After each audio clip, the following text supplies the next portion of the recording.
Hello, it's Deborah from the attic, and today I'm going to show you, even if you're not a watercolour artist or expert at all, I'm going to show you how you can make some really beautiful effects for your journals, maybe for some greetings cards, using watercolours and some very simple brush techniques. I'm going to be using these products that have been supplied by Arteza. There are also links below this video. There will be discounts listed below and you can take advantage of those at no additional cost to yourself. I want to just start with the paper pack. This is proper watercolour paper. This is 100% cotton, which is the highest standard that you can get. It should give you a beautiful finish, and although I've taken off the plastic packaging around this because it shimmers too much under the lights, I've left on these corners because I wanted to show you how this had arrived, and I really appreciated these quite thick cardboard corners to protect the pages so that if it's coming to you through the mail it won't be damaged. The other thing to say about this pack is that it has two different quality of surfaces, and you may not be able to see it under the camera, but this side is rough. It's a cold pressed watercolour paper, but on the other side it's smoother. Maybe you can hear the difference. So you have two different qualities of paper surface. I'm going to be using these water barrel brushes. I use brushes like this quite a lot. There is a reservoir in the centre which just contains clean water, and there are a variety of brush endings, so we'll be experimenting with those as well. And we will be using these 36 half pan watercolours. This is from the premium range from Arteza, and I'm looking forward to trying these out. I haven't used this brand before, so this is going to be a voyage of exploration for me as well as for you. I have already opened this pack and I want to show you what I found. This is a very sturdy tin. There's a little loop there so you can hold it if you're standing up and painting, maybe outdoors. You can hold the box and you can use it like a palette. There are two fold out sections on the inside which are great for mixing colours and giving you a large space for washes.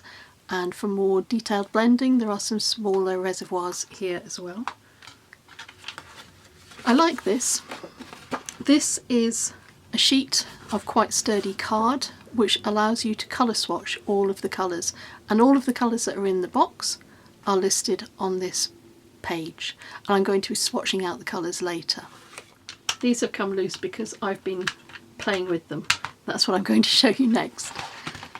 When your paints arrive, they arrive like this with a wrapper around them to protect the colour on the inside. The wrapper tells you the reference number and the name of the paint as well. What I've been doing with these is I've been opening them out, and because that would then leave my colour without a name and I would simply have to remember where it was from by referencing my card. So I know that this is spring green because here it is replicated on the layout for the paper that I'm going to do my swatching onto. But what if my paints tumbled out of the containers? What if I had loosened these grips too much? I might not know what that one is. What I've been doing therefore is cutting off this little bit on the bottom that tells me all the details for the paint, and then just popping it on the bottom of the half pan like that. It's possible that by the time I have water in my watercolours, this little sticker might get loosened from the bottom of the half pan. So if you want to be really sure that you're not going to lose the sticker and you're not going to forget what the colour is, you can use a Sharpie ultra fine point permanent marker. I'm going to write just the number on the side here. So if I write 424, if I should lose my little sticker, I can look on here and I can see 424, well that's spring green. You don't have to do any of that, but I want to do that so that I can keep track of the colours. When they all arrive and they have their little black wrappers on, they look really pretty and really attractive, and it's quite fun to sit there and open them up. Every half pan is like Christmas. Once you've taken off all of your labels, just squeeze those metal grips back into position so that your colours don't fall out. Also included within the pack is another watercolour brush. This has a blunted end, and I'm going to test this out as well. I'm going to use this to make my colour swatches. I filled up the reservoir on the little brush, maybe you can see the water there, and you simply put some water in the top and then tighten on the piece that has the brush attached, and then if you press, it says here push, so if you push you'll be able to get water. There we go, plenty of it.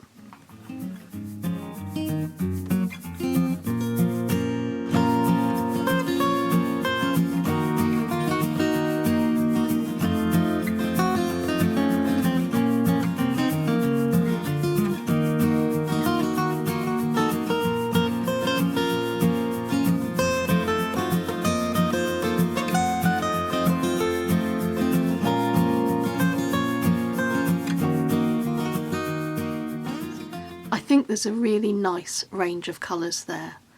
These are the 6 brushes from the pack. There are 3 that have a square end and 3 that have a pointed end. I would say that this one is the closest match for the one that you actually get with the half pan set. And one of them is very, very detailed. I'm just finishing off some tests with the different brushes, with the different nibs, to see how they react. What I would say about the paints is that when they have water applied to them, they are beautifully creamy. That was a nice surprise. I didn't expect them to be as creamy as they are, and they cover nice and easily as well. And you can go from dark to light, and there's quite a lot of pigment in that colour to keep it going. There's many ways that you can activate the colours in your paints. You can use a little water spritz and spritz the whole thing if you know you're going to use all of them. I'm just adding a little droplet of water to each pan, half pan, giving it a moment just to sink into the pigment, pick up lots of pigment, and then twirl it around and apply it to the paper.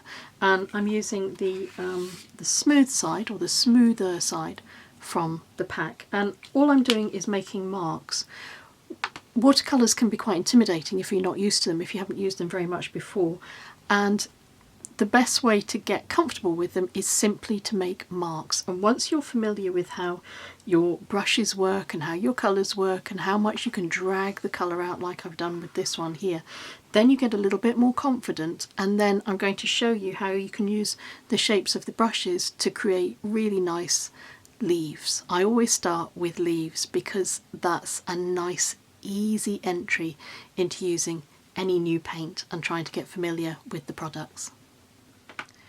My brush experiments with the flat top brushes has now brought me down to the narrowest of the 3, and I've gone back and picked up the same colour of paint that created this original blob of blue with the widest brush, and I've added in just dots with the smallest brush because I've been working into dry just to see what effect that gives me. And I've also been playing with making some marks down here as well. So next I want to move on to the more pointed brushes, or the rounded brushes.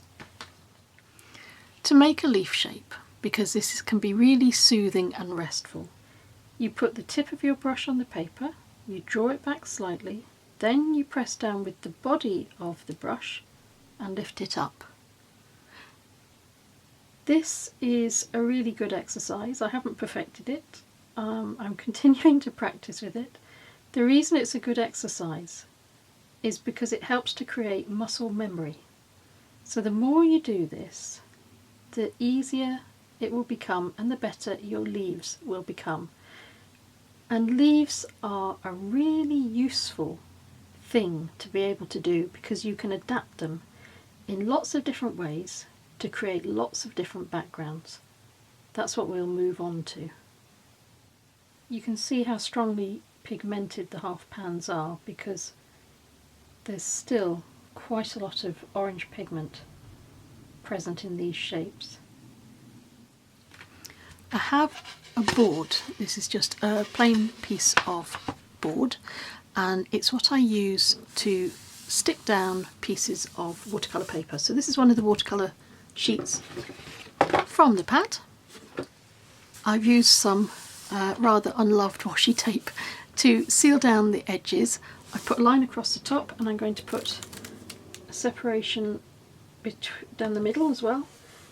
That gives me 4 areas to work on.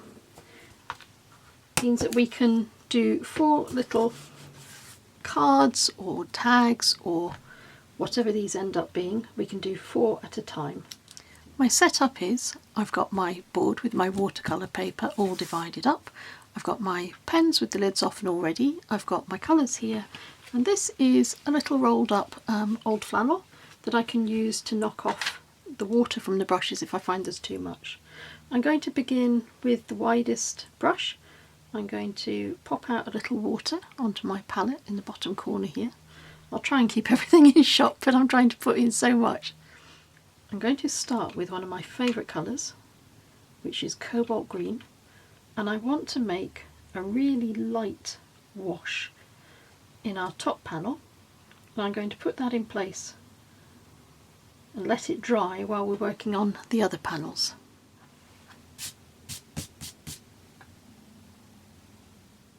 I should say that this time I'm working on the rougher side of the paper. All I want to do is give this a very soft background. And this time I'm going to use the phthalo blue,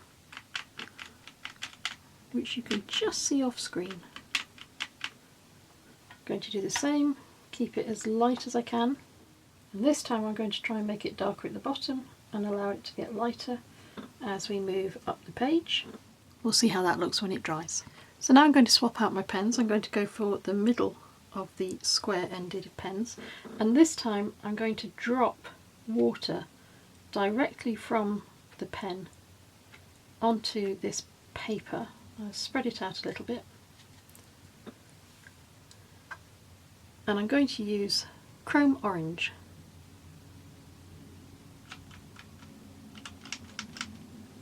I'm just going to add little dots of chrome orange in there. I want to see how that dries. And I'm adding drops of water directly from the barrel of the pen around the outside so that the pigment can flow into those clear water areas. I've moved on to the largest of the pointed brushes now, and I'm going to do a similar thing to what I did in this panel here. I'm going to give myself 3 little dots of clear water to begin with, and then I want to add in some colour, so I want to do something a little more structured with this final panel, and I'm going to use Naples yellow to drop into those those droplets. That looks really pretty because the colour sinks to the bottom of the bead of water and it looks almost like a flower in its own right. I want to spread this so it's sort of a very rough round shape, but I don't really want it to have a harsh round edge, because I want to then experiment with dropping in another colour into those areas while they are still wet on the page. I'm going to use Persian red.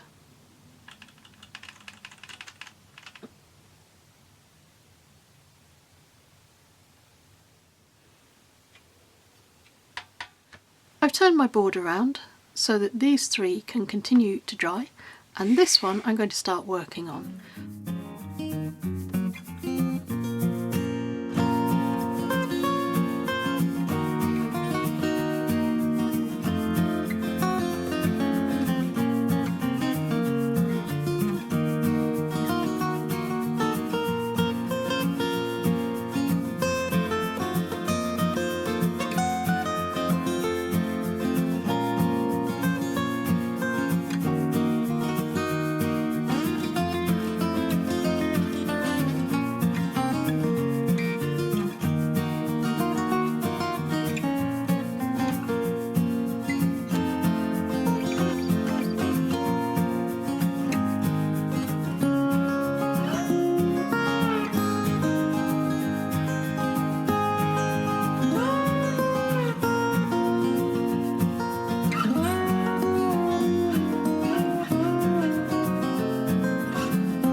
bit comes when you remove the tape.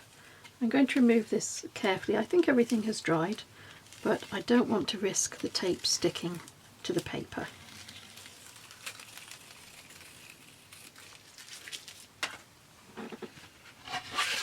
I'm going to cut these down and I'm going to show you what we'll do next.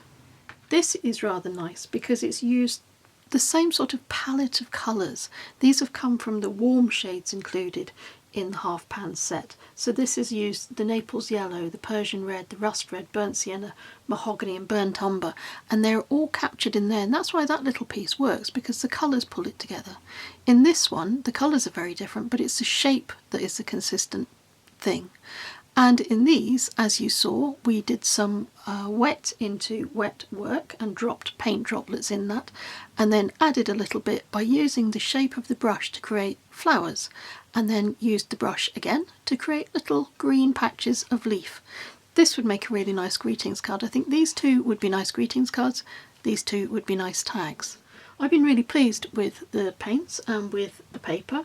I think the paper is very strong. I did flood it with an awful lot of water, particularly in this piece, and it hasn't buckled hardly at all actually. There's only a tiny little bit of shape changing, but the brushes were much better than I expected them to be. They were nice and easy to use because they had the water in the barrels. The only thing I would say is that have a cloth standing by to take up a little bit. If there's a little bit of water on the end of the brush, you can just take it away with a cloth. The point of that really simplistic exercise, just using the brush to create shapes, is to show you that it's worth persevering, because by the time you turn it into a card and maybe put a sentiment on the front, or as in this one, and add a little die cut, or with these you turn them into tags and add a greeting below, by the time you do all of that, you wouldn't really pick apart your artwork. You would just look at it and say, that's a really nice card, or that's a really nice tag. And it's great because it means it's your original artwork. It might not be Rembrandt, but that's not the point. It's something that you have made all yourself using some really simple techniques and some nice products. There will be links below the video where you can get discounts and links to find the products I used today. And thank you very much for your time as always. Thank you for watching, and until we meet again, take care. For more inspiration, visit Arteza's YouTube channel.